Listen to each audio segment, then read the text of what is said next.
Welcome to edition 2 of Festive Fixtures, Prem and Proper. We'll go through everything that has happened now that 2 of the 3 matches in the Festive Fixture window are out the door. We will take a look at what happened. We'll go backward before we go forward, and then we will look at the standings, and with the January window open, we'll keep an eye on everything there.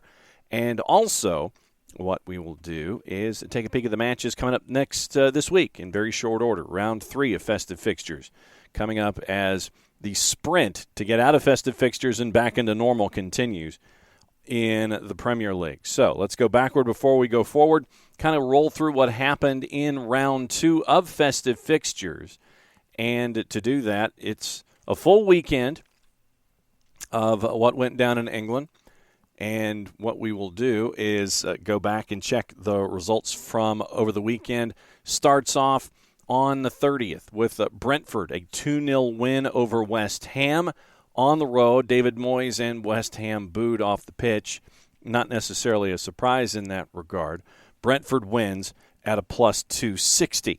And Leicester had an early start on Liverpool. Liverpool comes back to win 2-1 at Anfield at a minus 385. Very, very busy Saturday. 6 matches on the board. Manchester United gets a 1-0 win over Wolves. They were the early match. Manchester United at the Molineux was a minus 106. Newcastle and Leeds, goalless draw in all of these matches on Saturday were played basically in downpour, so it was pretty much survival and change your uniform at the half. Try to draw off any way you can. Newcastle and Leeds, well-earned point for Leeds at a plus 376. Everton and Manchester City end up with a 1-1 draw, and that was a plus 765. Frank Lampard gets a good point at the Etihad going up against Manchester City. Here's both managers after the match, courtesy of our friends at Sky Sports News.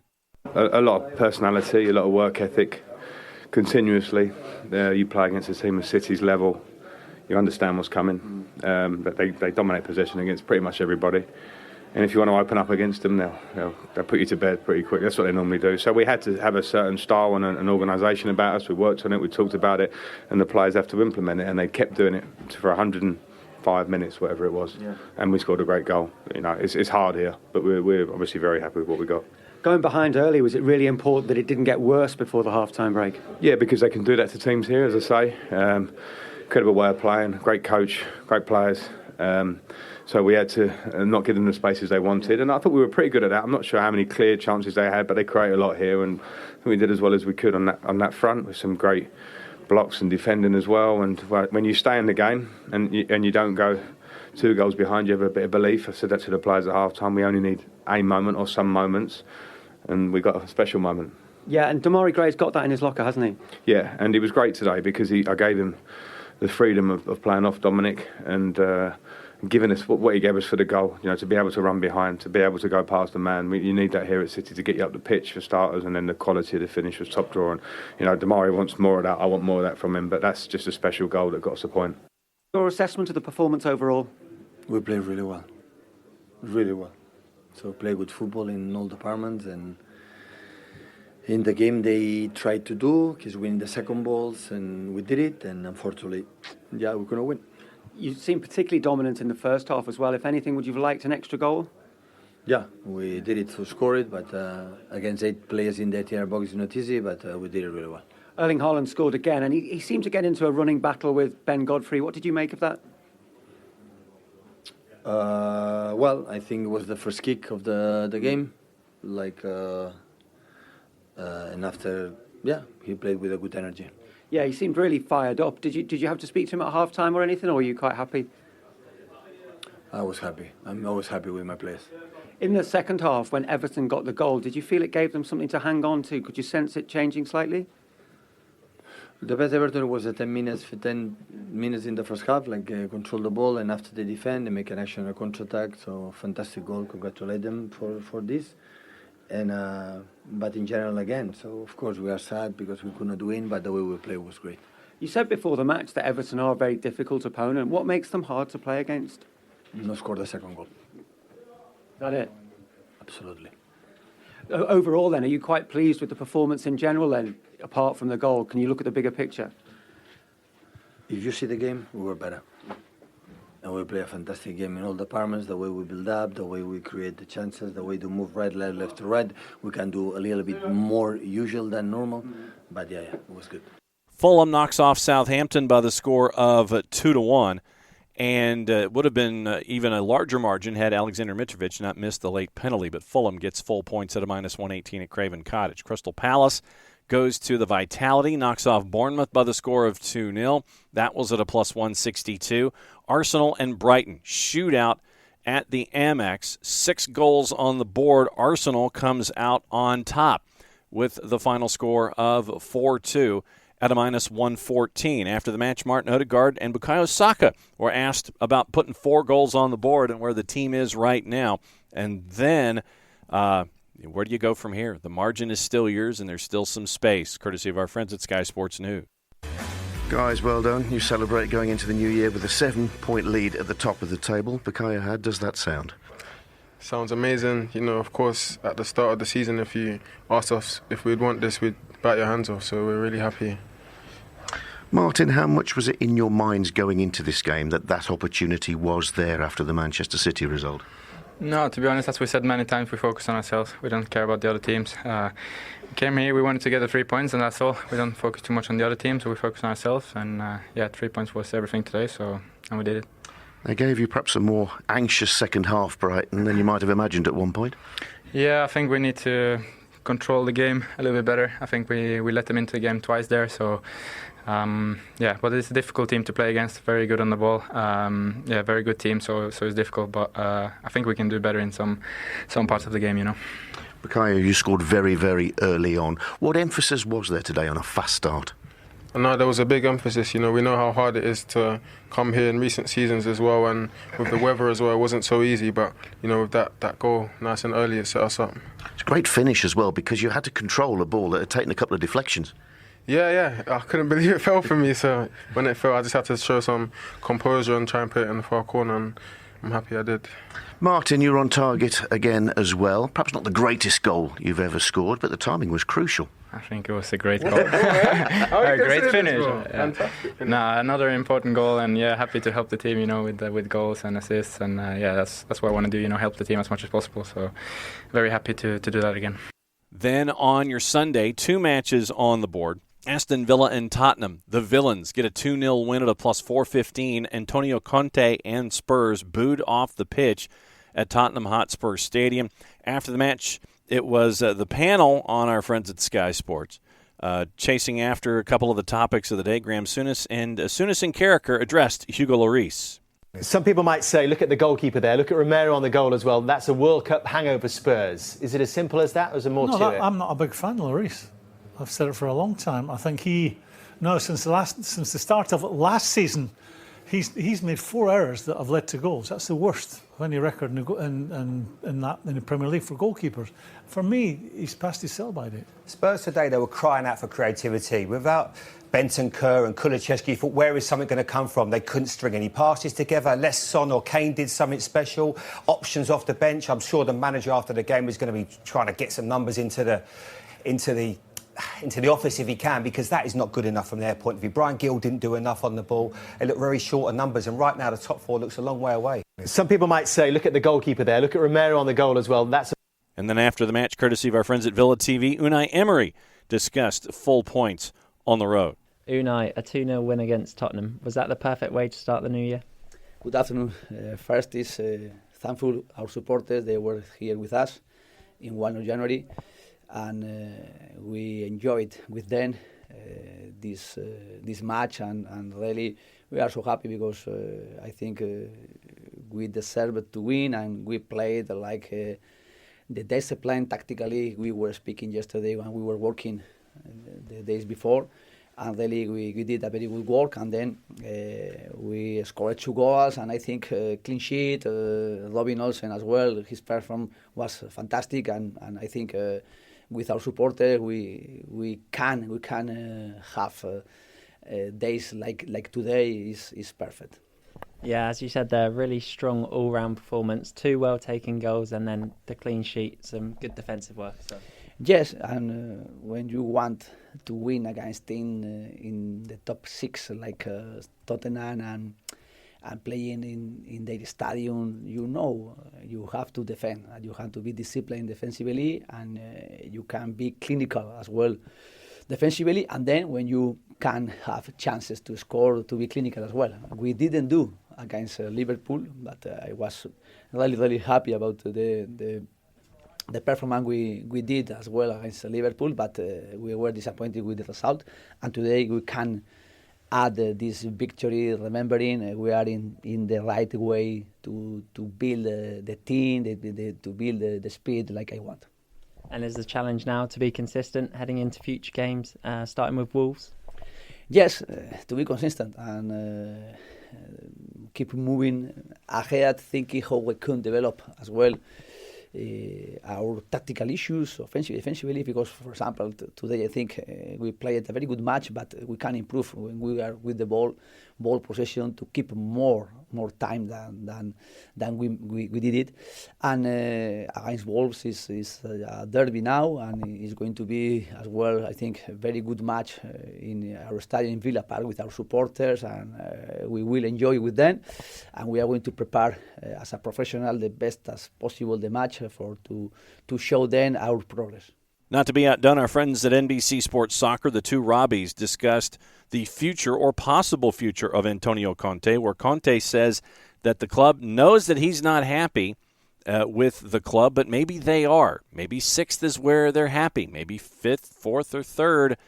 Antonio Conte obviously displeased with what's going on at Tottenham Hotspur, and the two Robbies and Rebecca Lowe analyze. Yeah. Questions over Antonio Conte now very valid. I think so. I think we've seen over recent weeks struggles to beat the likes of Leeds United. They draw last time against Brentford, going 2 goals behind, and it's like they come back and win, and we're like, okay, but this was like it's coming home to roost a little bit. If the football hasn't been good enough, the attacking play is incredibly subpar. Given when you look at them at the end there, they just look like they're just trying to get the ball, dink it over the top for Harry Kane or somebody to run onto it. So it's a real problem for Antonio Conte. One that, for me, looks like it's gonna dwindle at the end of the season. He's going to leave because his contract's up. I see no, when was it the second goal went in and it went to his face? I mean, he looked pretty dejected and spent. So yeah, disappointing. That's if he gets to the end of the season. Yeah, at the moment, Rebecca, it's a new year. It's the same old Spurs, and you look at this football club. Everything's in place for success. Brilliant stadium, training ground, state of the art. Money spent on over 200 million spent on this group. Yet the football isn't good enough. They don't look like a top 6 team, a top 4 team at the moment. They're going to have a struggle the way things are going.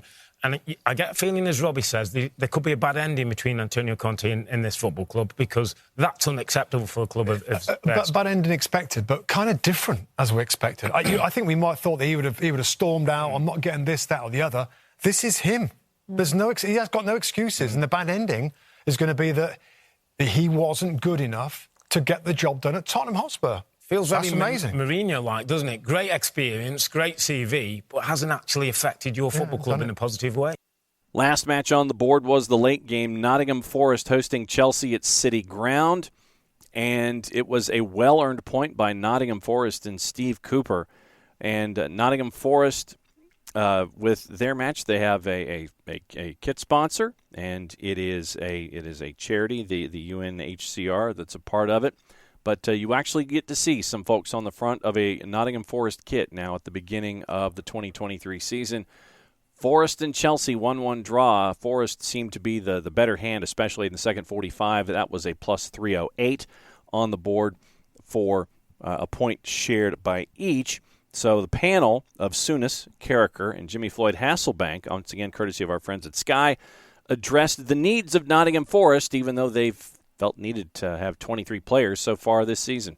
But what do you think they need? What should be the priority if they're going to improve the starting 11? That's what you're saying. Well, I think they can do some more creativity in midfield. I definitely think that they need a striker, but that is the hardest position to improve. Everybody needs a striker. Everybody, exactly. You can't turn back times. Whatever you get, though, Jim, you've got to trust. You've got to have They need dialogue goals. with the They manager. need They goals. also need They need dialogue goals. between whoever's buying the players and the manager, Yeah. because they've got to work together. It has to come. This is what I need. Can you deliver me a fullback, do you think any of midfielder? that happened? I think sometimes it does, but I would trust him. If you're because Is of the that players not he has the brought in, they've normality? been good. Is that not the normality? No, but there was a strange, they get promoted. When he came here, we're the bottom of the league or near the bottom of the league. Yeah. And they went on this most incredible run. So they get promoted late on. At what point did the people who make decisions here start looking at new players because we're going to be in the Premier League? I would suggest that had to be very late. And I would suggest it did because they went through the playoff route. Yeah. So that tells you that there was no long-term planning. You're not. It's very hard to do that, Graham, in that situation. No. The big teams, the teams that are in the Premier League, have long-term planning. But the point I'm making is to go and sign 23 players. At what point do they start looking at those players and who was making the decision? Normally, the way it works, the manager says, "Look, you've been a manager. The way it works, I'm a manager. I need a midfield player of this type, a striker of this type, maybe a fullback of this type." I don't think any of those conversations took place. No. He was given 23 players. But if you're a good director of football, you make two plans. You make two plans from way back. When you're seeing things are going well, you keep it quiet. You make two plans. You make one plan of going up, one plan that you're going to stay in the championship. So that's where things stand. Let's get into your standings and show you where things are. Arsenal 7 points clear over Manchester City. Both have played 16 matches, 43 points to 36. Newcastle with their draw, 2 points back at 34. Manchester United, 10 wins, one of 3 teams to go into double-digit wins so far this season. 32 points. They've won 3 in a row, 4 of 5. Spurs in 5th, and they've hit each column in their last 3, win, loss, and draw, or loss, draw, win, going backwards. They're at 5th point. They're in 5th place at 30 points. Liverpool's won 4 in a row. They've only given up 19 goals this season, and they're at 28 points in 6th. Fulham with their win, now win 2 in a row. 25 points on the year, ahead of Chelsea. Fulham has played 1 more match, but they have scored 9 more goals. They are both at +2 on goal difference. Fulham 7, Chelsea 8. Brighton is at 9. They've lost 2 of 3. They're at 24 points. Brentford they're unbeaten in their last 5. They've won 2, and they're at 23 points in 10th. Obviously, the concern for Brentford is the injury to Ivan Toney going forward. We'll see what happens there. And is Brentford going to have to go shopping in the January window? Crystal Palace snapped a 2-game losing streak. Now they're at 22 points in 11th. Villa has now won 3 of 4. They're at 21 points in 12th. Leicester's lost 2 in a row after snapping out of their horrendous start, and they had a good run of form. Leicester's now lost 2 in a row. They're at 17 points. We have 3 distinct groups here in the Premier League, pretty much just shy of the halfway mark of the season. This Group 3 starts with Leicester in 13th at 17 points.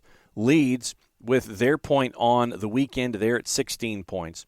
And ahead of Bournemouth on goal difference. Bournemouth have lost 4 of 5. Bill Foley and Michael B. Jordan in attendance for the downpour this past weekend. Everton, with their draw, they get a point. They're at 15 points. They've lost 3 of 5, drawn the other 2.